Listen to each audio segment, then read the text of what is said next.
Hello, everyone. Thank you for joining the International Relations Council for the International Career Series on local resources for global opportunities. We are so excited to have you here with us today. My name is Natalie Friend. I'm the Education Outreach Coordinator VISTA with the IRC. If you're new to the IRC, we are an educational nonprofit organization based in Kansas City. Our goal is to create opportunities for you to learn about and discuss the world's most important issues and how they affect us all. Today is a special day. It is IRC's first Global Horizons event, which is a day for all of us to expand our horizons. For the entire day, the IRC is hosting Zoom events that cover the full range of IRC programs and a huge variety of topics. And because of generous members and donors, all of today's events are free for you to attend. I will post a link in the chat box with more information about today's programs. Please check it out and try attending an event you haven't been to before. Today, I'm super excited to introduce Rhiannon Johnson with the library, the Kansas City Public Library. She's the Career Development Specialist. She has a Master of Science in Education from the University of Kansas and a Bachelor of Art in Organizational Communication Studies from Ball State University.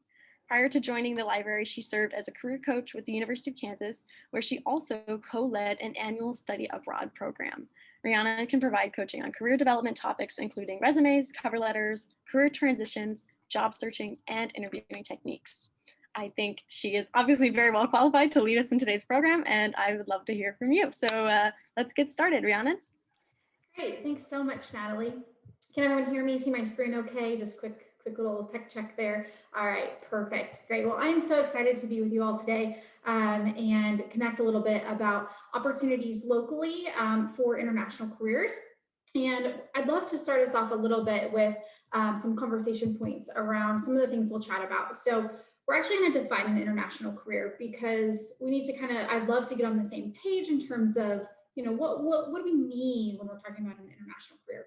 We're going to talk about how to prepare for a global workforce, and then we're going to really hone in on local resources and opportunities to make that preparation a reality. All right, so the very first thing I want you to do is I want you to think about, what do you think an international career is? You can just kind of think of what your own current definition of an international career is. And then I'm going to show you some actual examples of real life people who, real life career examples. So right now it's just their specific job where they work. It'll be a little description about what they do. Okay. So right here, we've got four different folks up here on the screen. And these are all actually people I know in my life, which is kind of wild. You start to think and you're like, oh, wow, I do know lots of folks who have varying kinds of international careers. But what I'd love for you to do is in the chat box, I'd love for you to type in which, with 4 being the highest, so kind of the most international, and 1 being the lowest, which one do you think is the most international? And then which one do you think is the least international? So go ahead and put that in the chat box for me if you would. There's not really right or wrong here. We're just kind of exploring this together.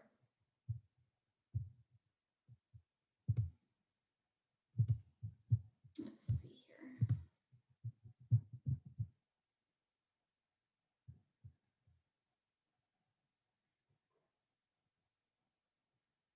I'll let you kind of take in the options. Okay, so someone says the contract manager, the owner or CEO of the travel company. Someone's idea is financial analyst. The CEO is the least. Okay. Great. All right, well, now I'm going to show you where they're actually located and what kind of travel they might do. All right, so you can see here that the contract manager for Citibank actually lives in Costa Rica. They are someone that I got to meet while I was doing that study abroad trip. So they live there, they're a US citizen, they work there, they manage a team of Costa Ricans for Citibank.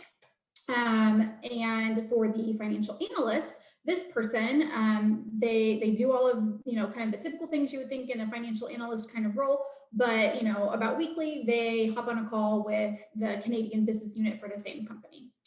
The high school language teacher, teaches obviously language skills, and they don't really travel besides when they go to lead that group trip to France. And then the owner CEO of this travel company, they live in the US, but they're probably traveling, I would say sometimes they're gone for quite a while, but I'd say like maybe at least 2 times a month to different international locations. So now that we have some of these examples kind of solidified in our minds, I'm going to go ahead and talk a little bit more about bringing this into more of a definition. So an international career, my kind of established definition from my experience in working, in my previous role, in my current role, is really thinking about, has components of contact and immersion with global and international ideas, people, topics, etc. So then when we think about what it is to be or to have an international career, it could be a lot of different things, right? So when we define contact, we think, that's contact with international or global people or ideas. Immersion is about how immersed are you in this kind of international context. So living, working, traveling in another country, right? So there's this little chart that I've come up with here that's kind of been established. And we've got two kind of, these two down here we're not going to really worry about so much. We're going to focus more on these upper quadrants here with high contact and low immersion, high contact and high immersion. Low contact and high immersion probably wouldn't happen, right? You're probably not going to be highly immersed traveling or living in another country and not have much contact. So, but that's just on there for the sake of balance, right? And then when we've got the low contact, low immersion, we're not going to focus too much on those kinds of employment or those kinds of career or trajectories today. Now I want you to, now that you've seen this graph, so kind of what you did in the chat, but visually in your own mind, kind of put those 4 folks, those 4 examples onto this graph. So I'm going to pop them back up here on the screen. So you've got the contract manager at Citibank. They live in another country. The financial analyst lives in the Midwest. They connect with folks on calls in a Canadian business unit. High school language teacher travels, but is pretty constantly talking about culture, language, etc. And then the owner CEO, maybe doing some contracts, doing lots of traveling, selecting vendors. So now when I put them, this is where I place them. So there's not a right or a wrong necessarily. And again, this is all, they're a little arbitrary. This isn't a math, this isn't a science, right? But you've got high contact, high immersion, right? So your contract manager for Citibank is kind of up here in this high contact, high immersion kind of space. You've got the owner, CEO of Criterion Travel. They, have pretty high immersion, pretty high contact, but maybe not quite as high, right? So then if you look, this is our, this is our immersion scale left to right. And then our contact is this vertical line, right? So you can kind of see where they're landing. French teacher, they have lots of contact with kind of this international concepts, with language. So that contact is high, but their immersion is a little lower because they maybe only travel, once a year with that student group. And then you've got your financial analyst who doesn't have as much, contact or immersion, but there's still some. So it still puts them over this, this axis here for your immersion and contact. Okay. So now that we've connected a little bit about that, we're going to chat briefly about some common strategies for working abroad or having some sort of international career. Because a lot of times when people think about an international career, it's really focused on, let me go, right? I want to go and I want to work in another country. And it's not so much focused on what could I do here, but my job is an international career, right? But we're going to talk a little bit about kind of what it looks like to maybe go and different options for that. And then we'll talk about what it looks like to be here, okay? So multinational company, this is probably one of the easiest ways. The Citibank example is a good one. So working for a US-based company that has an overseas location. So there are some benefits to that. Working for a government, NGO, nonprofit. Again, some of those similar benefits. And then last but not least, you can try it on your own, but it's actually probably the most challenging thing to try to go and find employment in another country because you're competing with local talent. You have to manage all of the visa, just as it is here when there are visa restrictions here, there are visa restrictions in other countries. So managing all of that, getting all of that lined out, you kind of have to manage that all on your own. Whereas if you're doing that kind of under the umbrella of your employment, the employer can help navigate some of those pieces. So here are some examples. Again, I do know some folks who have taken the independent route. Someone actually I know someone who has moved to another country and started their own business, their own entrepreneurial business. And that's been, kind of, again, they had to go through all of the hurdles and all of the structure for getting that set up in another country. We think that can be challenging here, but then relearning what is this like in a whole nother country. So it's not impossible, but it's definitely one of those things that it just might be a little more difficult. Those opportunities might be a little fewer to do some of that on that independent kind of route. Okay. All right. So now I'd love to get your opinion on what kind of skills do you think are needed in a global economy? You can go ahead and type those in the chat box for me.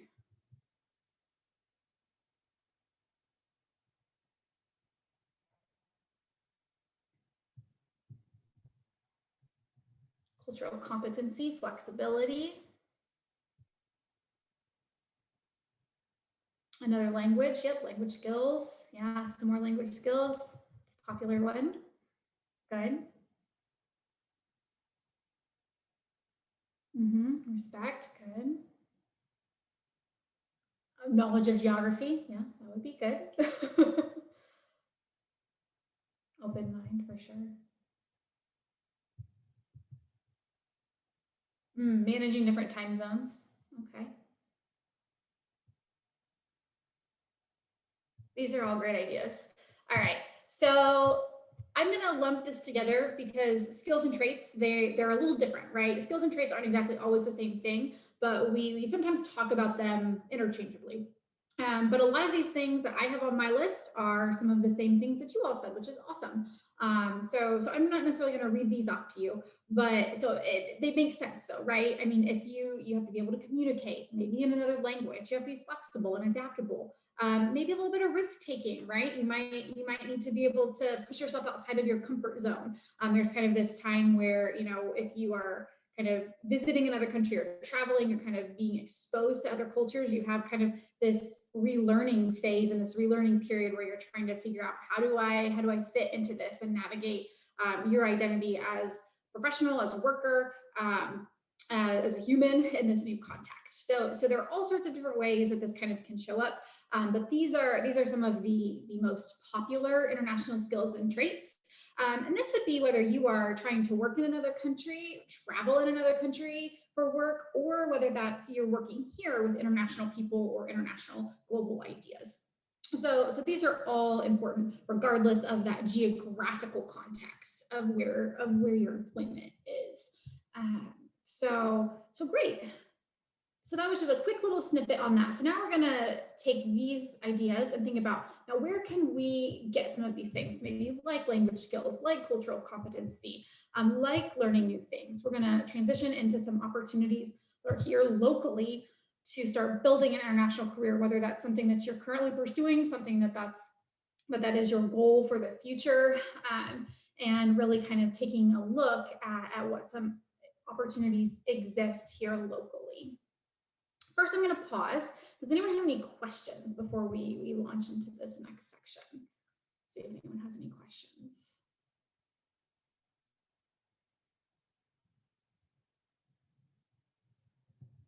Okay, great. So I like to suggest a 3-step method when it comes to really a lot of career ideas, or a lot of career exploration, career development, exploring different options, okay, making those decisions. So the very first one is exploring with online resources.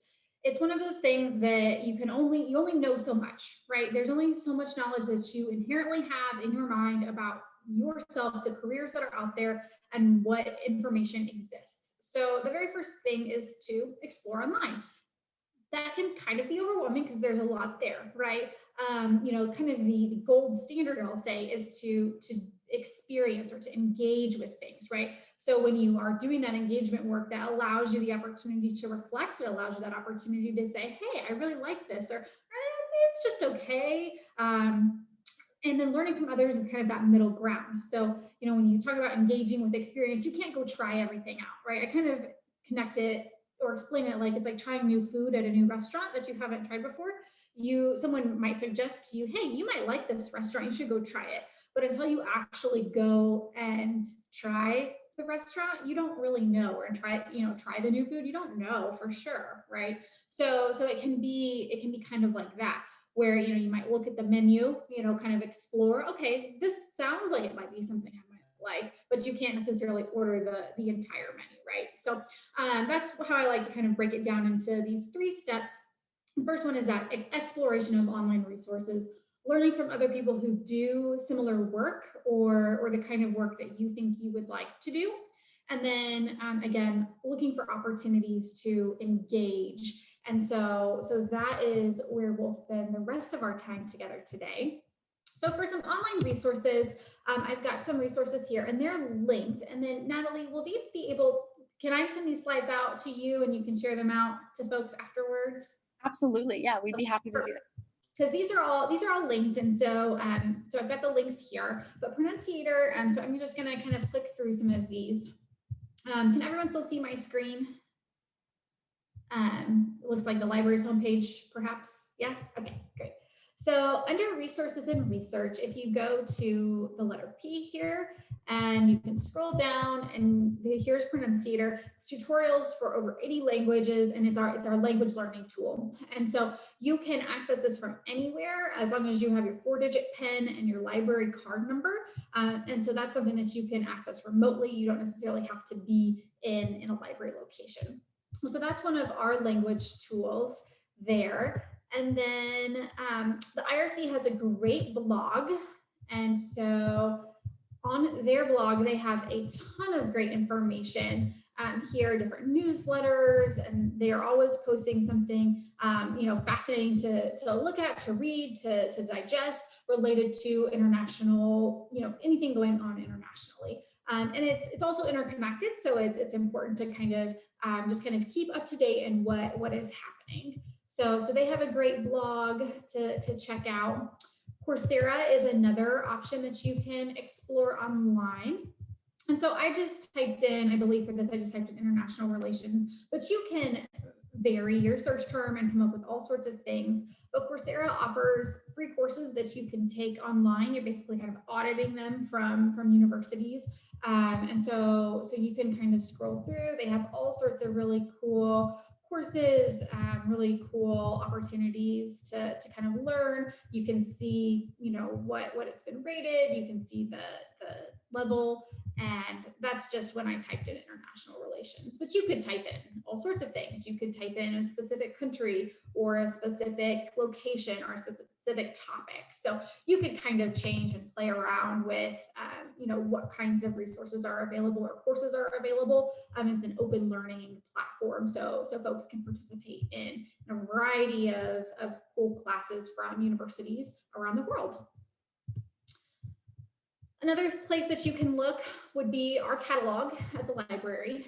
So I'll show you a quick tour of that. So on our library catalog, you can do all sorts of different searches, of course, but a lot of the books you might find, if you kind of initially look for that global or international theme, you might find them to be, the first results may be more travel. So if I type in, let's say, not child, Chile. If I type in Chile, I'm going to get, let me get back here. I type in Chile. I'm going to get, again, maybe some more of those, maybe travel oriented books that are maybe a little more tourist based. But then you might have some things where it's like U.S. relations. There's a dictionary. You can really kind of dial in and find some things, that are about the country, about the culture. If you type in Patagonia, you can, again, you can kind of explore that. Again, there's gonna be some more of those travel pieces. We do have like kind of a travel section. There's also gonna be like a book like this, that's gonna be someone's kind of memoir of exploring. It looks like from Oregon to Patagonia. It looks like a book I might enjoy actually. But so anyway, so you can explore our catalog for a variety of different international related books.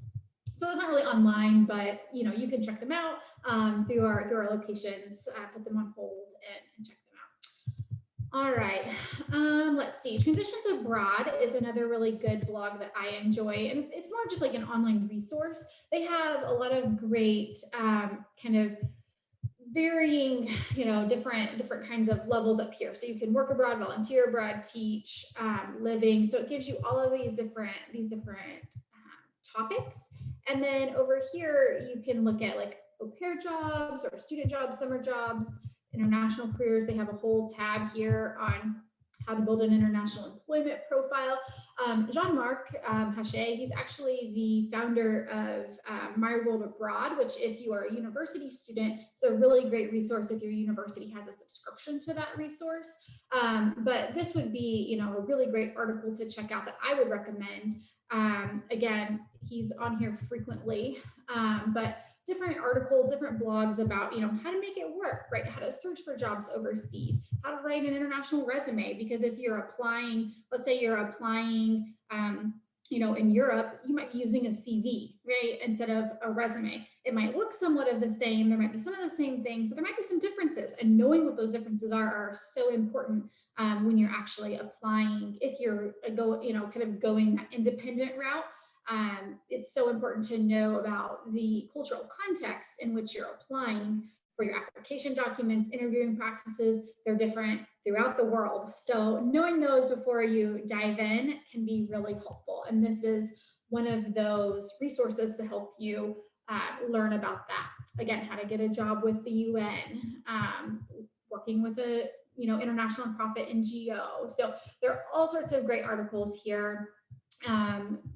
Folks who are experts and do all of this for a living. They have living abroad and expatriate resources, all sorts of different great resources here on this website. So I really enjoy digging around in here, exploring, and so I hope you do too. Let's see, A to Z World Food. This one's kind of just a fun one on our library resource. It's another database. So if you're interested in world food and recipes, you can go to A to Z World Food and World Culture here. These two, it has information about world history, cultures, languages. Again, you can kind of see all of that, but it gives you traditional recipes and food culture for 174 countries. So you can kind of, even if you are just, if you're traveling for work, or if you might be relocating, kind of exploring kind of what that cuisine would be like, might be kind of cool and important. We all need to eat, right? So kind of knowing what to expect before you go might be kind of cool. All right, so let's head back over here to our other few resources here. And Nonprofit Connect. This one is, I'm going to show you this. Sorry, I'm trying to move my screen out of the way here so I can see what I'm clicking on. All right. So for Nonprofit Connect, this is where we really get into kind of that local kind of flavor of like what's here in Kansas City, right? And so if you go to Nonprofit Connect, and I got here, I'll just click here to show you how I got here. If you go to the nonprofit member directory here on the membership tab, that's going to take you to this page where I was. And if you go to International Relief and Relations, it's going to show you 16 different organizations here in Kansas City that you could either work at or volunteer at, but these all have kind of an international focus, right? So what I like about Nonprofit Connect is it gives you the information. You can, there are our friends at the IRC right here, and you can, again, just kind of scroll through. You can click on them, and it'll take you to a little bio page, and you'll see a little bit of information about them. You can read more. You can hopefully go, I'm trying to see if this one has a website. Yeah, so visit their website, and it should take you to a link to their website where you can get more information. But so Nonprofit Connect is a great way to find jobs or to find volunteer opportunities. So you can find jobs or internships, volunteer, again, all of these different pieces. And you can use, again, those search terms like international, global, and those should come right up if there are options available here. On a broader scale, so Nonprofit Connect is our local nonprofit resource hub. All right. There's one that is back on my list here, and I'm not going to navigate back to the slide. I'm just going to go ahead and type it in.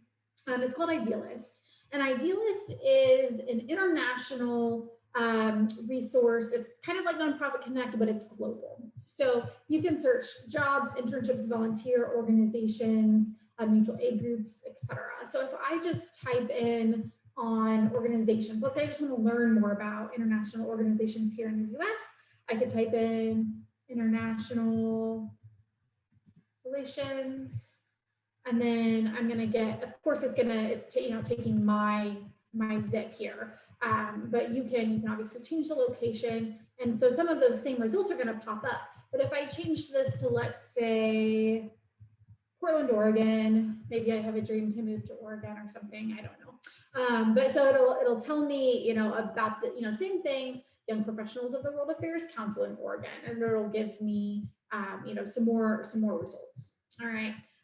You can get out of that location. You can also do it everywhere. You could do it in another country. So you could do, let's do Mexico.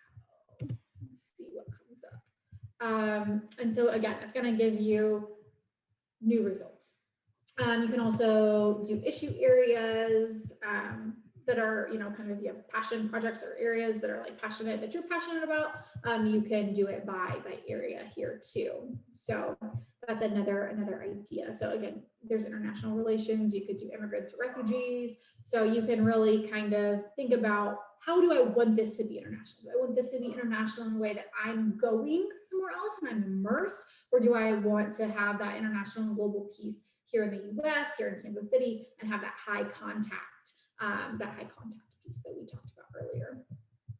All right, and then I believe my last two on here, let me move this out of the way. Okay, LinkedIn. All right, so LinkedIn is my next little resource here that I'm going to show you. So let's say you found an organization on here that Nonprofit Connect, and you wanted to learn more about it.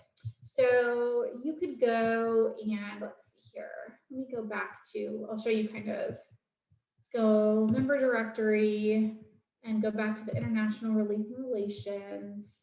And let's say we want to see International Trade Council. Let's look at that one. So we've got International Trade Council. It's like, okay, I'm interested. What do they do? Who do they hire? What kinds of positions do they hire? What kinds of people do they hire? So now I know International Trade Council. So now I can go over to LinkedIn and I can search International Trade Council of Greater Kansas City. There they are. And then now I can see all 6 employees that are on LinkedIn. And so I can go through and I can, see all of these different folks, and you can kind of, creep on them a little bit. You can, click on them and kind of read through, see their experience, right? You can see how they got to be where they are.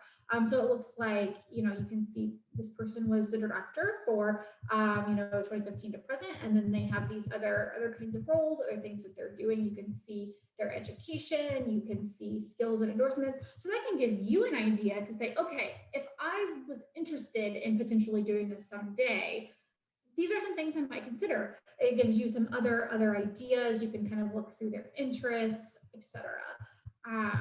So if we go back here, and maybe you want to do it international. So you can type in Citibank, and then you could go over to the filters and you can change the location.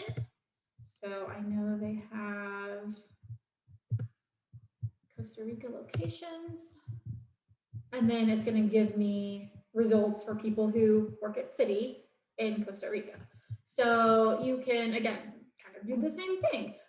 You can kind of see too, are any of these people, so, this person, you could click on them and you can see, what path did they take to get to where they are. You can see this person actually, they have quite a lot of information on their profile, which is really nice when people do that. When they share information, when people update your LinkedIn profile, the people who are exploring can kind of see what all you're up to. So you can see their education and where they went to school, what they did. So that's another way to kind of explore. All right. And I also had back on this page, Going Global and My World Abroad. Those are two really good resources that if you're a college student and your university has a subscription to either one of those resources, those are also really great online resources for you to explore, because your university has a subscription. So, well, if they do, it would be free for you. So I know some of our local universities have at least one, sometimes both of those two resources. So those would be good things to check out if you are a college student looking at different resources to explore as well.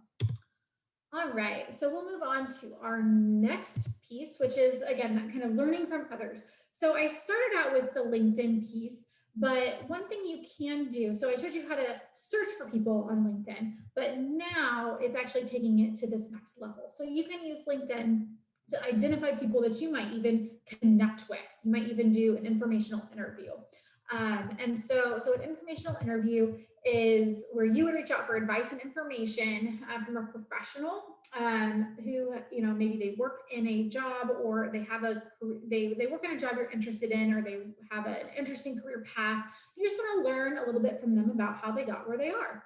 And so the easiest way is step one, right? So you would ask people you already know for an introduction. You might, say, hey, I'm really interested in learning more about, how to start my own business as a travel agent, or, as a travel owner operator for a tour operator, right? For an educational travel group or something like that. So then it would be, if that was where you were, if that was something you wanted to explore, you had that idea, you'd ask people in your network or who friends, family, hey, do you know anybody who does this? And so when you can ask them, specifically, or even a little, you don't have to be quite so specific, but when you can say, hey, do you know anyone who has an international, what you would consider an international career? Do they work with people who are from other countries, or maybe they travel frequently for work? Would you be willing to connect me with them so I could learn more? And then they could introduce you, you take it from there, right? That's the easiest way. The next way would be kind of like cold calling someone via LinkedIn. So you can invite someone to connect on LinkedIn. So if we went back to our example with Veronica here, let's say I thought that her position was really interesting, or her path was really interesting. So I might message her, invite her to connect with me. If she accepts, then I might ask her if she would be willing to do that informational interview. And so when it comes to that informational interview, the questions that you would ask, and let me make sure that, can you still see my slides back? Okay, because sometimes it doesn't always cooperate. So there we go. All right, so some questions you might ask, how did you end up in your current role? What advice would you have for someone in my position?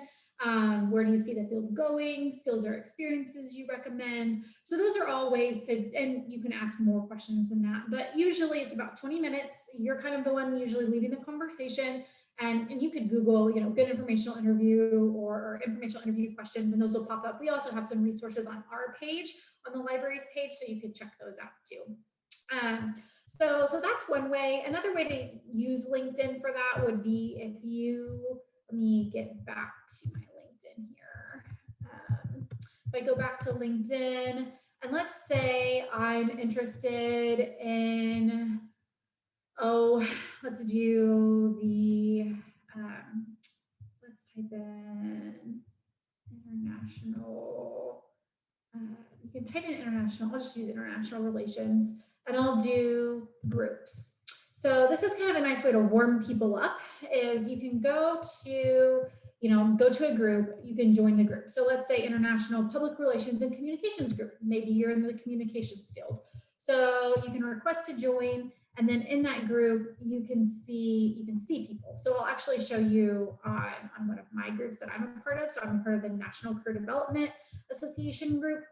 And so I could go through and I could see, and I see Peggy has posted here and posted an interesting article. Maybe I have, found that Peggy is an interesting person and I'd like to learn more about Peggy's career. So I could go in, I could comment on the post, I could like the post, like, hey, this looks really interesting, actually, read it, comment, comment something meaningful, something that is interesting. And then you could follow up with that invitation to connect, that invitation for an informational interview. And then you can kind of say, hey, we're in this, this LinkedIn group together. I enjoy seeing what you've posted there, or, your name is already kind of popped up on their radar if you're commenting on one of their posts. So let's see here. And then, so back to my slide deck here. Here's some examples for how you might go ahead and invite someone to connect with you on LinkedIn, or go ahead and do that informational interview. So you have that dear so-and-so. So it's just kind of that invitation and I would always suggest when you're connecting with someone you don't know to write something in the message box. And then if they accept and you think that it would be, potentially worth it, you might be able to reach out to them for that informational interview. In non-pandemic times, it'd be really nice to take them out to coffee or something like that now. And that's obviously if you live in the same geographical space or close to it. If you aren't, then again, Zoom, phone, or even just an email correspondence could also help get some more information that you could use for your career. So so that's kind of the learning from others piece. I'm going to pause to see if anyone has any questions.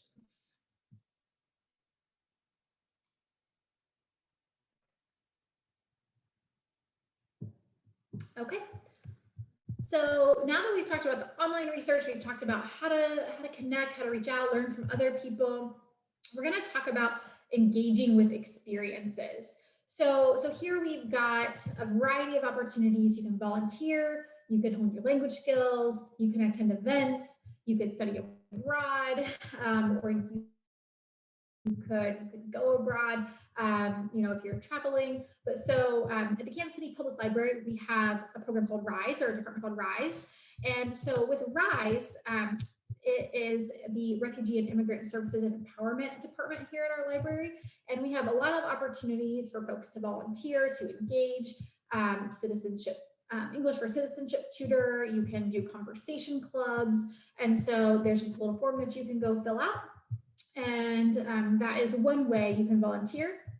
Going back, there are other nonprofits, other agencies here in Kansas City that focus on providing services and support for folks who are refugees and immigrants. So if you're looking to, explore, expand your cultural competency, if you want to work with people from other countries, other cultures, these would all be really great places to check out. Jewish Vocational Services, Catholic Charities, El Centro, International Rescue Committee. They're actually based in Wichita, and I think they have another location in Dodge City, but they have some virtual opportunities that you can participate in as well. So they have some Kansas-based chapters that you can connect with, and I believe some of their opportunities are virtual.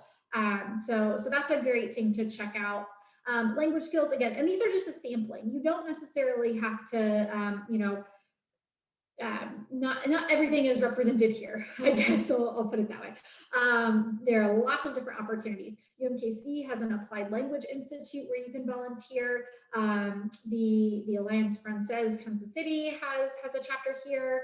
And so conversation clubs, cafes, those are all things you could join or participate in. I believe I've seen that that the Alliance Francaise has some virtual conversation clubs that they are offering right now.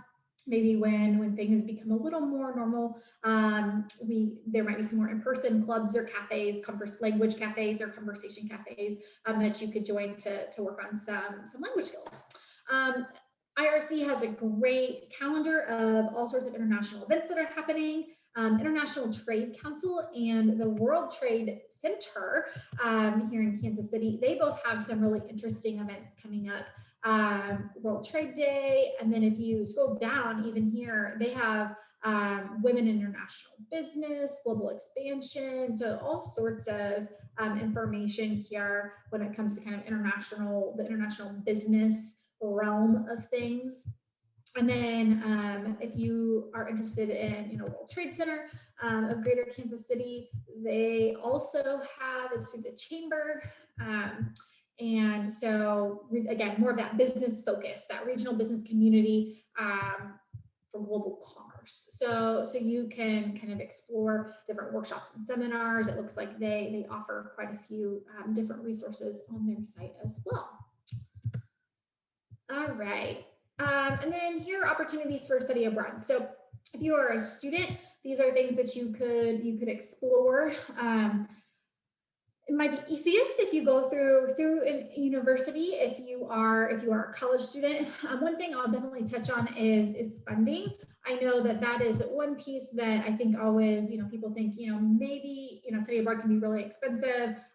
It's not for me, right? And I know that was a mindset that I had when I was in college was, study abroad is not something that is going to be, something that I can participate in, right? But there are all sorts of funding opportunities, all sorts of scholarships. If students have financial aid or grants, scholarships, a lot of them could potentially be applied towards study abroad, just the same as they would be applied to going to school at their home institution.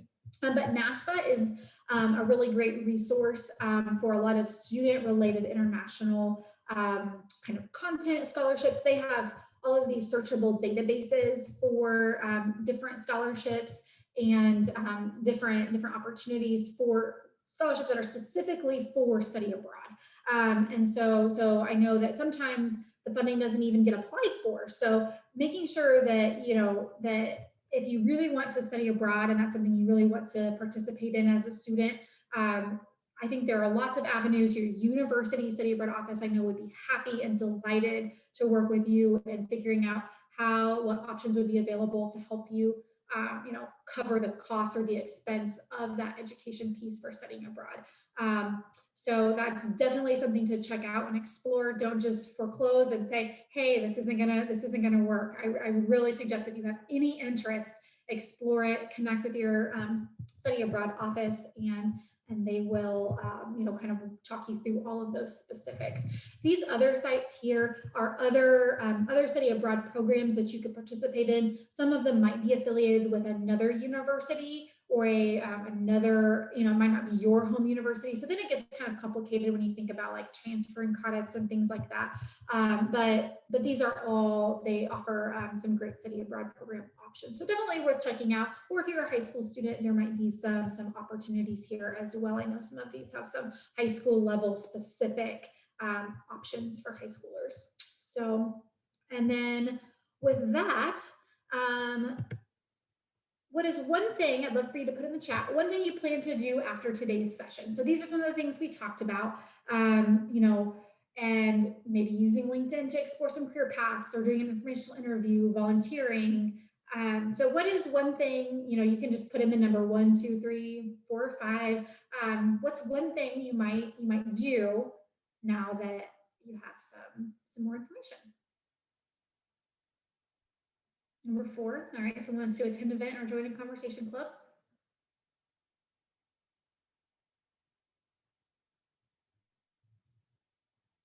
And there's all of our great things. Oh, and I will go back. One thing I didn't share here, down at the bottom, the IRC has a great compilation on their website of online resources. It's kind of like a big database too of other local opportunities. So these here that I clicked or that I included are just kind of a sampling, and they have some additional really great resources on their website as well. All right, so now I'll just open it up to see if anyone has any other questions, any comments, concerns, anything else that they want to share as we wrap up our time today.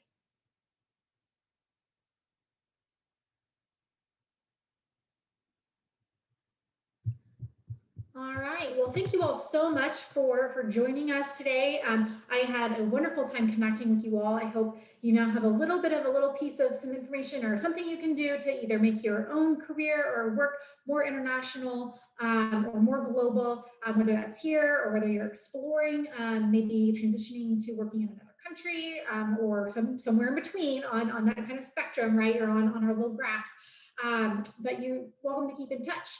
My contact information is on the screen, and I hope you'll have a great day. Thank you.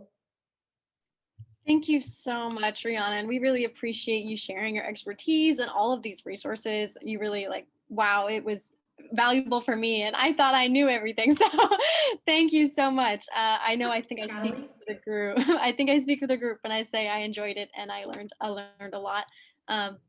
On that note, the International Relations Council, like Rihanna has highlighted, we obviously do a lot of international work. And if anyone is interested, we are currently we have an opening and we're seeking a full-time global education coordinator to support the work that we do. So if you're interested in that, you can check that out on our website on the Get Involved page. And we encourage applications from everyone.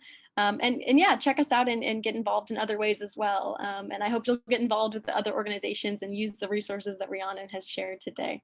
Thank you, Rhiannon. If I could have one more minute of everyone's time, I did post a link in the chat box to a short survey with questions about programs you'd like to see and your interests. And we would love to hear from you so we can build better programs for you. And lastly, remember that we do have events all throughout the day today for Global Horizons. So check out our website online and sign up for an event you haven't been to before. We have a couple speakers from organizations that Rhiannon has mentioned that are today. So if you're interested in learning more, check out our lineup. But thank you, Rhiannon. Thank you for everyone for joining us today. And I hope you all have a nice day. Bye, everyone. Thank you. Thank you so much. Bye-bye.